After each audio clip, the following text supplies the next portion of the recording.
इस कहानी को सामाजिक चरित्रों को देखते हुए लिखा गया है। इस कहानी का शीर्षक है सिर्फ काली लड़कियाँ। मैं बरसों बाद अन्नी के घर गई। उसकी भाभी संजना मुझे अपने कमरे में ले गई। थोड़ी बहुत बातों के बाद जब वह चाय बनाने गई तो मैं टेबल पर पड़ी डायरी उठाकर अलटने पलटने लगी। वो अन्नी के भाई संदीप विश्वास की डायरी थी। जो पन्ना खुल उसे देख कर रह नहीं सका। वह कुछ यूँ था। मेरी प्यारी बहन अन्नी, आज तुझे हमसे बिछड़े हुए पूरे 28 बरस हो गए। अगर तू अब तक होती तो देख पाती कि देह के रंग के कोई विशेष मायने नहीं होते। तेरे जाने के बरसों भर बाद जब नेहा जन्मी तो मुझे लगा जैसे तू ही घर लौट आई। उसमें मैंने हमेशा तुझे देखा, मैंने उसे नहीं, जैसे तुझे पाला। तेरे अंतहीन अपराजे अवसाद को निर्मूल कर देने की धुन में उसे पूरी तरह आत्मनिर्भर और सक्षम बना दिया। तेरी इस भतीजी ने IIT रुड़की बीटेक इलेक्ट्रॉनिक्स में टॉप किया। Defence college of advance technology से MTech में भी टॉप करने के बाद उसे DRDO द्वारा चलाए जा रहे प्रोग्राम में भारत के 10 युवाओं में से एक चुना गया। वही उसे अपेक्षाकृत कठिन कोर्स गाइडेंस वेपन के निर्माण के लिए चुना गया। उसके यानी तेरे सातों आसमान तब उसके यानी तेरे मुट्ठी में कैद हो गए जब उसे भारत की जटिलतम मिसाइल निर्माण के लिए वैज्ञानिकों की टीम का प्रमुख चुना गया। सफल होने के रास्ते तो और भी हो सकते थे अन्नी, पर मैंने उसे वही भेजा क्योंकि वैज्ञानिक परीक्षा वैज्ञानिक की देह का रंग देखकर सफल या असफल नहीं होते। अब उसका जीवन उसके रंग रूप से तो प्रभावित होने नहीं जा रहा।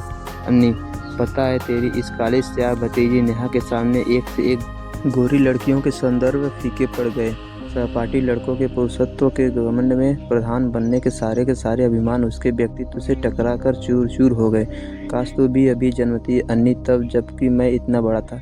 तब तुझे यूँ हिम्मत हारनी नहीं पड़ती मेरी प्यारी बहन। बाबूजी ने हम तीनों भाइयों की अच्छी शिक्षा के लिए सीमित साधनों का हवाला देकर तेरी शिक्षा कुर्बान कर दी। उस समय मेरे लाख समझाने पर भी वो नहीं समझे कि उनके घर में जन्म लेकर तू पराया धन नहीं हो सकती है। विवाह तो हम सबके भी हुए ही। चल, मैं तो उनके पास रह पाया, पर बाकी दोनों भाइयों तो परदेश जाकर उनके पास इतना भी नहीं आ पाए जितना तू आ पाती अपने ससुराल से उनके पास। बाबूजी की पुरानी सोच पर तू उन्हें क्षमा कर देना अन्नी। तेरा दुख मैंने हमेशा समझा। तुझे आशा बांधने और समाज को राह दिखाने के लिए ही तो मैंने इतनी अधिक सांवली संजना से विवाह किया था। कितना नाराज हुए थे माँ बाबूजी दोनों संजना से विवाह के नाम पर। उन्होंने तो उसे आज तक भी मन से स्वीकारा ही नहीं। तू तो अच्छी तरह जानती थी, फिर इस तरह हिम्मत क्यों हारी तूने? जब से तू गई है तब से मेरे मन में तो सिर्फ काली लड़कियां ही घूमती रहती है अन्नी, जैसे उन सबकी कुशलता की जिम्मेदारी मेरी ही हो। इस बार मैंने तुझे यानी तेरी भतीजी नेहा को काले गोरे के पचड़े से निकालकर आत्मविश्वास का अनंत आगाज उसकी मुट्ठी में भर कर उसे यानी तुझे पूर्ण सक्षम बनाया है। अब तो तू खुश है न अन्नी? दिनांक संदीप विश्वास। अन्नी के भाई का उसके नाम यह पत्र पढ़कर तो ऐसा लगा जैसे अन्नी फिर से मेरे सामने आ खड़ी हुई थी। उसकी एक बात जैसे मेरे कानों में गूंज रही थी और उसके जीवन से जुड़ी हर घटना जैसे पुनर्जीवित होकर मेरे सामने आ खड़ी हुई थी। मैं बचपन में अन्नी की सहपाठी मित्र रही थी और उसकी पड़ोसन भी। अपनी अल्हड़ बुद्धि के साथ उसे संभाल देने का प्रयास तो बहुत किया था मैंने भी, पर मेरा ब्याह बहुत जल्दी हो गया और अन्नी अकेली रह गई थी। फोन नहीं थे उस समय हमारे घरों में। पत्रों से कितना ढाड़ा बांधता भला। अपने ब्याह से पूर्व उसकी लगभग हर व्यथा मैंने अपने कानों सुनी थी। सिर्फ सुनी ही नहीं, काफ़ी कुछ अपनी आंखों देखी भी थी मैंने उसकी व्यथा, जिसे उसने बहुत ही बेरहमी से ख़त्म किया था। मैं उसकी व्यथा और उसकी खुद से बेरहमी को कभी एक दिन भी तो भुला कर जी नहीं सकी। पर मैं आज आपको उसकी व्यथा सुनाकर उससे जुड़ा अपना दुख शायद थोड़ा कम कर पाऊँ। 3 भाई थे अन्नी के। 2 विदेश चले गए थे। सबसे छोटा संदीप इंजीनियरिंग करके अपने ही शहर में नौकरी कर रहा था। सबसे छोटी और इकलौती बहन थी अन्नी, काली स्याह अन्नी। सचमुच बहुत ही काला रंग था उसका, मैला मैला सा।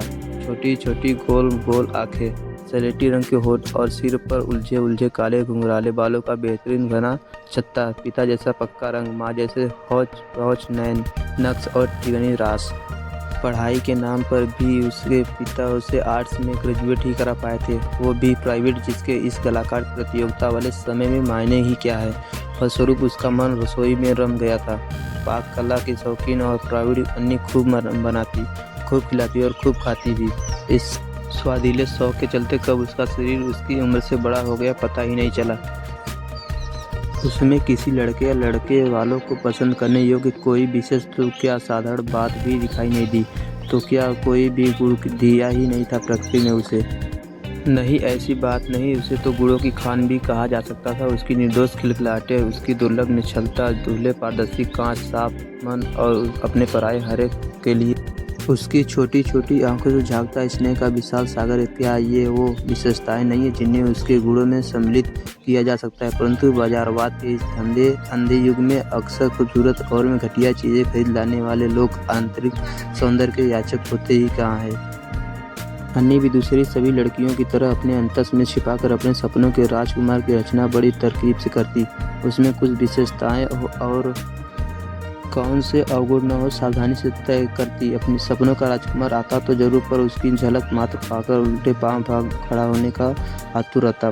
फलतः अन्नी को अपनी ही द्वारा सावधानी से घड़ी सपनों के राजकुमार की उस मुहूर्त को मजबूर होकर रेत के घरांदे का मिटा देना पड़ता।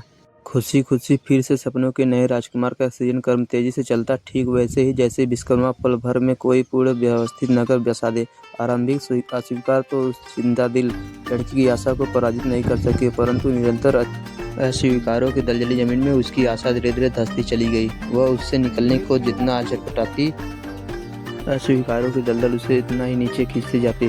प्रतिक्रिया स्वरूप निराशा और हताशा अपने आकार बढ़ाती ही चली गई।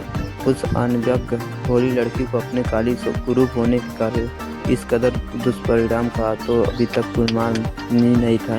वो इस तरह हतप्रभ रह गई जैसे किसी को अकस्मात पता चले कि उसका सब कुछ लुट चुका है, यहाँ तक कि उसके पैरों तले की जमीन भी उसकी अपनी नहीं है। अब गहरी चिंता में डूब चुकी अन्नी अपलक जागती हुई रातों में प्राण लेवस निराशा से निपट अकेली ही जूझती, कभी बेहताशा आंसू बहाती, कभी माता पिता के संसर्ग से संक्षणों को कोसती, सोचती कितनी घृणा है और कुत्सित विचार भरे होंगे इस क्षण परस्पर उनके मध्य संभव मात्र काया ही मिलन करती रही होगी, पर मन किंचित भी प्रफुल्लित न हुए होंगे दोनों के अन्यथा सृजन के उन सुंदरता कोमल क्षणों का प्रतिदान उसकी इस महाकुरूप काया में क्यों प्रकटता। कभी सोचती कि वह कहीं माता पिता के प्रेम में फरेब और कपट की प्रतिछाया तो नहीं, वरना तीनों बड़े भाई इतने कुरूप काले क्यों न हुए।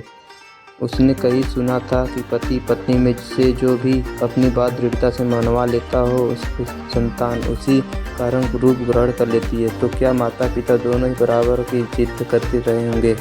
जिद भी बढ़ेंगी जिसकी वजह से दोनों के व्यक्तित्व के मात्र दुर्गुण भी ही आए होंगे। इसमें मलाल करती कि काश माँ का रंग और पिता के नैन नक्श भी उससे मिल गए होते तो वह इतनी काली कुरूप तो न ही हुई होती।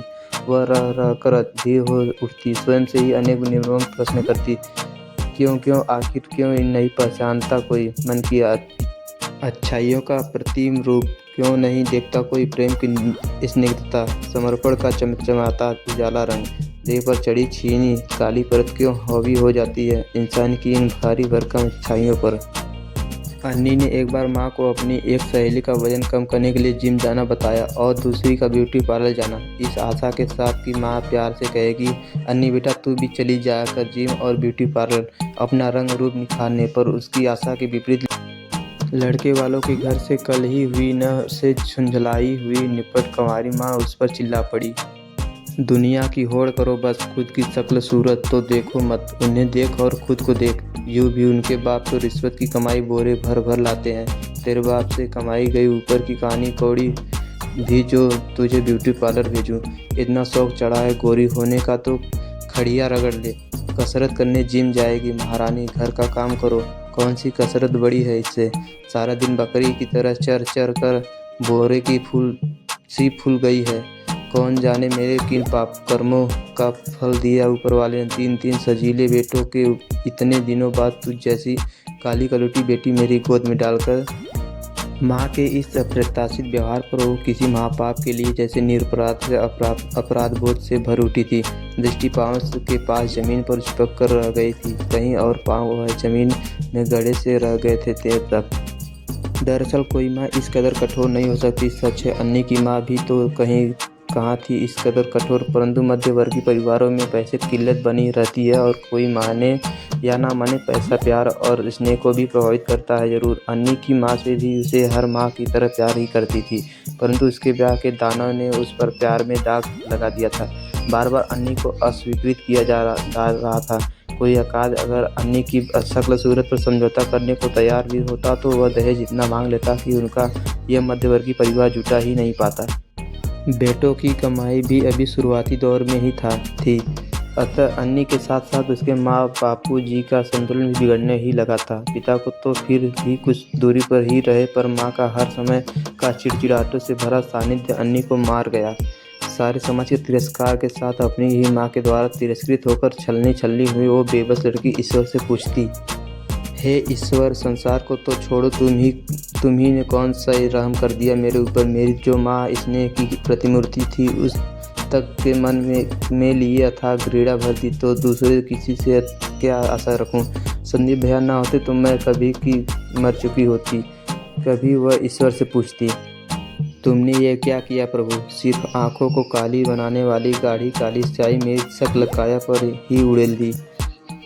कभी वो माँ से छिप कर चेहरे पर मुल्तानी मिट्टी तो कभी बेसन का लेप लगाती, कभी चुपके से अपनी भाभी की गोरेपन की क्रीम लगा लेती। पत्रिकाओं में रंग निखारने के लिए नुस्खे पढ़ती, पर अपनी मौलिकता पर दृढ़ प्रतिज्ञ। चेहरे का रंग 19-20 का अंतर भी तो ना दिखाता।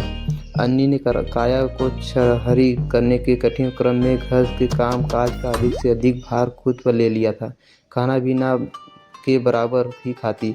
खाने के शौकीन वो मासूम लड़की भूखी रहकर अवसाद की चपेट में आने लगी।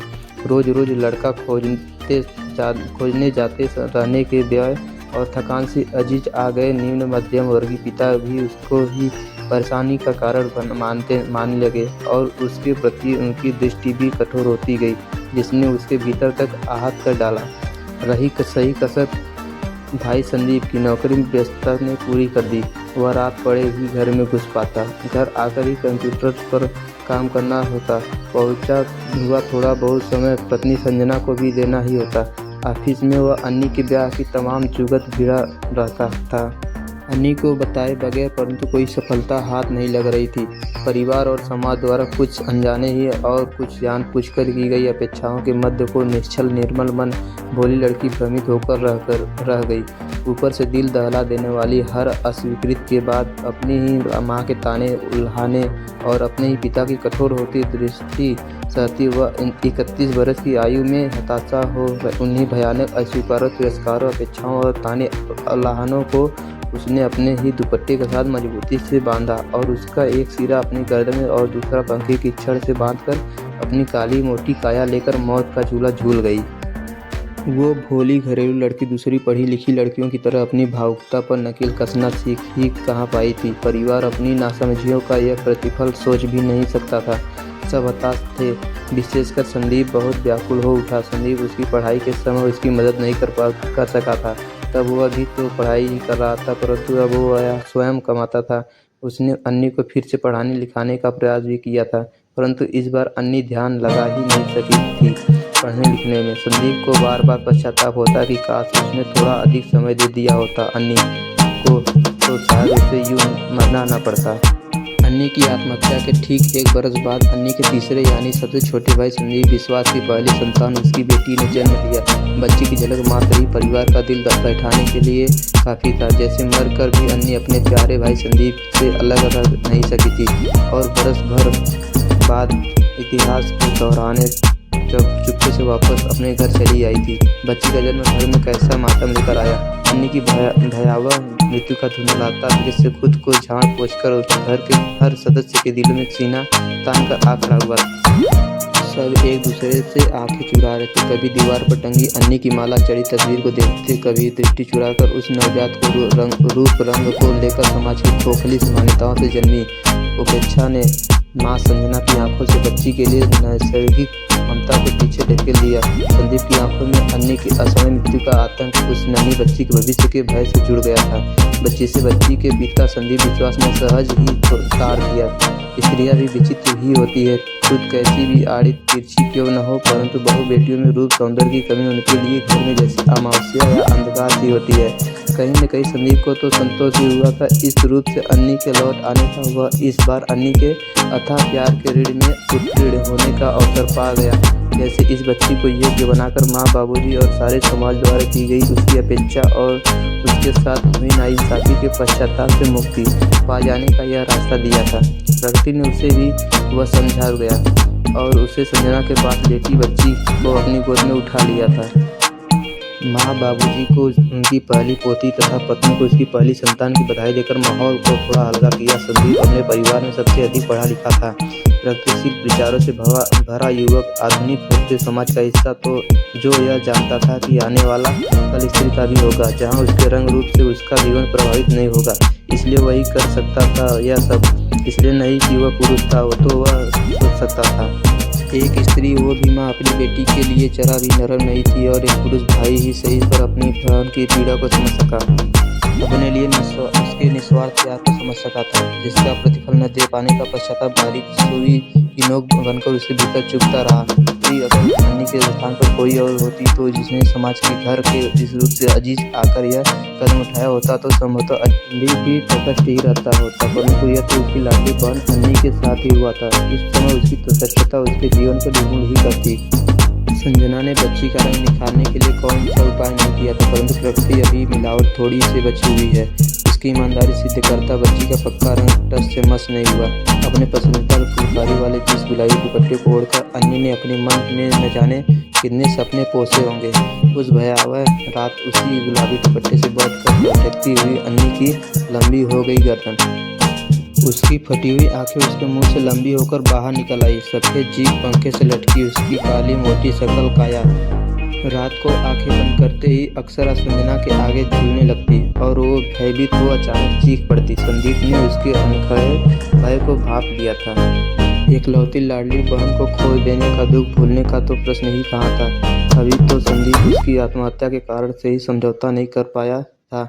इस बच्ची ने उसके घर में जन्म लेकर तो जैसे उपकार ही किया था, उस पर उसकी आत्मा से अन्नी की तर्कहीन आत्महत्या का बोझ उतारने का उपकार। बचपन के वो दिन याद थे उसे, जब अन्नी सबको छोड़कर छोटे भैया कहती उसके पीछे दौड़ती रहती। संदीप के सिवा उसे किसी और का साथ बिल्कुल भी तो न सुहाता। माँ सारे बच्चों को खाने की चीज़ें बांटती तो अन्नी अपना हिस्सा भी संदीप को देने लगती। संदीप थोड़ा सा लेकर प्यार से उसे अपने पास बैठाकर बाकी उसे ही खिला देता और वो संदीप से 6-7 बरस छोटी अन्नी खुश होकर उसके कंधों पर झूल जाती।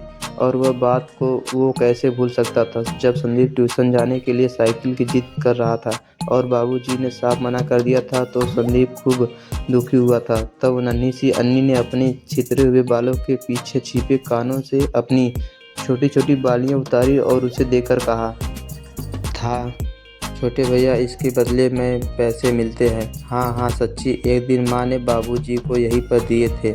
सच्ची बता रही हूँ भैया, तुम साइकिल ले लेना, इसके बदले वाले पैसे हुए। उस दिन संदीप ने अपनी उस मासूम बहन को अपने गले से लगा लिया था और वो नन्ही नन्ही बालियाँ उसके कानों में ही पहना दी थी, यह कहकर कि साइकिल मैं बाद में लूँगा। और फिर उसने माँ बापूजी से कभी साइकिल के लिए जिद नहीं की थी। एक बार जब वह अपनी इंजीनियरिंग के लिए हॉस्टल चला गया था, तब अन्नी को बुखार आ गया था। तेज बुखार में वह बड़बड़ाती, छोटे भैया आ जाओ। जब दवाइयों से बुखार उतरता ही नहीं, तो डॉक्टर ने उसके छोटे भैया को ही बुलाने की सलाह दी थी। संदीप को आना ही पड़ा था, तभी बुखार उतरा था। अन्नी का फिर बोल कर गया कि वह हर हफ्ते उसे खत लिखेगा और पड़ोसी गुप्ता अंकल के फ़ोन पर हर हफ्ते फ़ोन भी करेगा। उसे तब कहीं वापस जा पाया था संदीप, कहाँ भूल पाया था अपनी पढ़ाई की जागती अनगिनत रातें, जिनमें छोटी सी अन्नी ने अपनी नींदें कुर्बान की दी थी। उसका साथ देने के लिए उसके पास चुपचाप बैठी गोल मटोल अन्नी पहले तो स्कूल की किताबें पढ़ती, जब थक जाती तो कभी चंदा मामा पढ़ती, कभी माँ द्वारा दिन में बीनने को दिए चावल ही बीनती रहती देर तक। भाई को नींद आती तो धाप धाप चलकर छोटी सी अन्नी उसके लिए झट से चाय लेकर आती, 2-4 बातें बनाती, न जाने कहाँ कहाँ के चुटकुले सुनाती, खूब हंसाती और उसे पुनः स्फूर्त कर देती। खाने में जब भी कुछ विशेष बनता, सबसे ज़्यादा उसके लिए ही ले आती। अपने जोड़े हुए पैसे उसे पिकनिक या शॉपिंग के लिए दे देती। उसका कमरा सबसे अच्छी तरह झाड़ती पोंछती उसके लिए पिता तक से लड़ जाती और भी न जाने कितने बातें थी जिन्हें चाहकर भी भूल ही नहीं सकता था वह। संदीप भी उसे असीम स्नेह करता, यूँ भी किसी भाई को बहन से शारीरिक सौंदर्य से भला क्या सरोकार, उसे तो दिखाई देता है सिर्फ मन। जो गलतियाँ अन्नी के साथ हुई तो वो इस बच्ची के साथ हरगिज नहीं दोहराई जाएंगी, ऐसा निश्चय किया संदीप ने। माता पिता और पत्नी के लाख आग्रहों के बावजूद संदीप ने किसी दूसरी संतान के विषय में सोचा तक नहीं। अपनी वंश परंपरा का संवाहक उसने अपनी बेटी को ही बनाया। परिवार द्वारा दूसरी संतान के आग्रह पर वो हर बार यही तर्क देता कि माँ, बाबूजी, अगर अन्नी भी आपकी इकलौती संतान होती तो क्या आप उसकी शिक्षा और व्यक्तित्व पर ध्यान नहीं देते? और अगर वो भी हम तीनों भाइयों की तरह बड़ी बड़ी कंपनियों की कमान संभाल रही होती तो क्या अपनी बुद्धि को एक तरफ रख अपने तन भर पर लिपा गाढ़ा काला रंग ही देखती रहती? 85 पढ़े लिखे लोगों की मुखिया बनकर अपने करियर के चमचमाते प्रभात के आगे तन पर चढ़ी सांझ को ही हावी होने देती खुद पर। बेटी की अधिकतम जिम्मेदारियां उसने स्वयं उठाने का उद्देश्य कर दिया था। घर में पंडित से नामकरण न करवाकर नाम भी स्वयं ही रखा। नेहा विश्वास। माँ ने समझाना चाहा, बेटियां तो माँ के सानिध्य में ही ठीक पलती है बेटा। संदीप स्वयं को पल भर भी तो नहीं रोक सका था माँ को कड़वा उत्तर दिए बगैर। इस बच्ची के लिए संजना की आंखों में मैंने वही तिरस्कार देखा है माँ, जो अन्नी के लिए कोई लड़का न मिलने पर तुम्हारी आंखों में आ गया था। उसके लिए क्षमा करना माँ, तुम स्त्री होकर भी क्या अपनी इकलौती मासूम बेटी का दुख समझ पाई थी?